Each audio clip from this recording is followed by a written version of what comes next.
So picture this. Paris Saint-Germain, they've finally done it. They've lifted the Champions League trophy. It's the moment they've been waiting for. So what's their big reward? Well, for the brand new defending champions, their path to do it all again is, and I'm not exaggerating here, one of the toughest challenges we've seen in a long, long time. And hey, don't just take my word for it. The second those fixtures dropped, social media just exploded. Pundits, fans, everyone. The reaction was instant and pretty much unanimous. This isn't just a tough draw. A lot of people are calling it the hardest draw in the entire modern era of the Champions League. So that's what we're going to get into.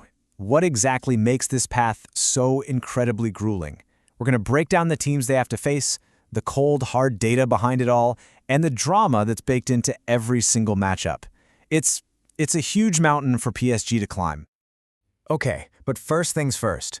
To really get why this is so brutal, you have to understand the battlefield itself. The Champions League has changed. It's not the same competition it was just a few years back. And this new format, it's a massive reason why this draw turned out to be such a nightmare.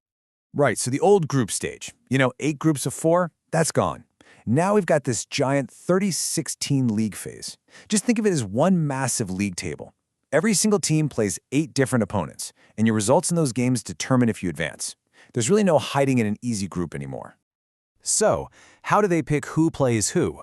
Well, every club, PSG included, gets drawn against 2 teams from each of the 4 different seeding pots.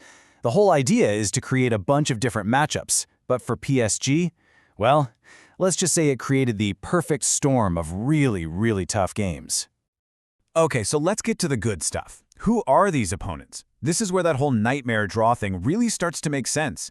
PSG is literally facing an army of Europe's best teams. So, the million-dollar question, who did they actually draw that's causing all this fuss? All right, let's pull back the curtain and look at the full list. Just take a second and let this list sink in. At home, they've got Bayern Munich, Atalanta, Tottenham, and Newcastle. And their away games? Oh, just Barcelona, Bayer Leverkusen, Sporting, and Athletic Club. You can scan those keynotes. There is not one single easy game in the bunch. Not one. Every single one of these has the potential to be an absolute classic. Let's really put that in perspective, though. We are talking about historic European giants like Bayern Munich and Barcelona. We're talking about the German champions, Bayer Leverkusen, who literally did not lose a game in their league. You've got the recent Europa League winners, Atalanta, who play this crazy high-intensity style. And on top of all that, 2 super physical bruising tests against Premier League teams. It's just relentless. But hey, maybe you think I'm just being dramatic. Well, let's look at the objective data, because the numbers here absolutely do not lie. This isn't just a tough draw by feel. It's statistically one of the hardest draws they could have possibly gotten. This is the magic number right here, 92.7. So what is that? That's PSG's average opponent strength rating. It's calculated by Opta's Power Rankings, which is this super sophisticated model that looks at like 13,000 teams from all over the world. It's basically a score for just how good their 8 opponents are on average. And to give that number some real context, it means that PSG officially has the second hardest schedule out of all 36 teams in the competition. There is only one other club in this entire tournament that has a statistically tougher road ahead of them. And you can see it right here. Bayern is just barely at the top with a 92.9 rating, and PSG is right on their heels. Now look over at a team like Arsenal. They're at an 88.8. That gap is absolutely massive.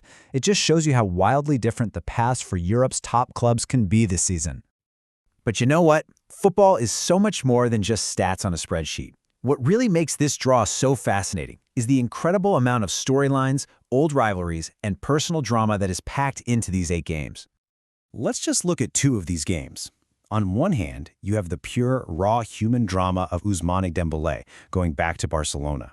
After the way he left, you just know that the reception he's going to get at Camp Nou will be, well, let's just say less than friendly.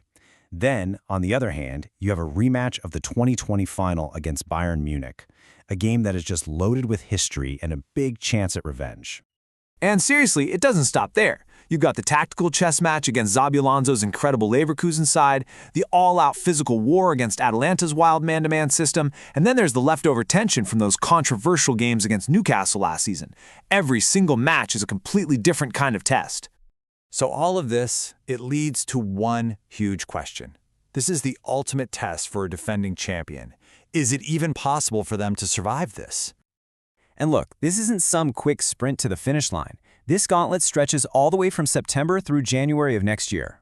That means PSG has to stay at an unbelievably high level for 5 straight months, all while juggling their domestic league games and international breaks. There is absolutely zero room to slip up. So, in the end, it really all comes down to this. Champions are made by the challenges they overcome. If PSG somehow finds a way to get through this, it'll go down as a legendary achievement. But this is also exactly the kind of brutal schedule that can find every single weakness and completely break a champion's will. The only thing we know for sure, it is going to be absolutely fascinating to watch.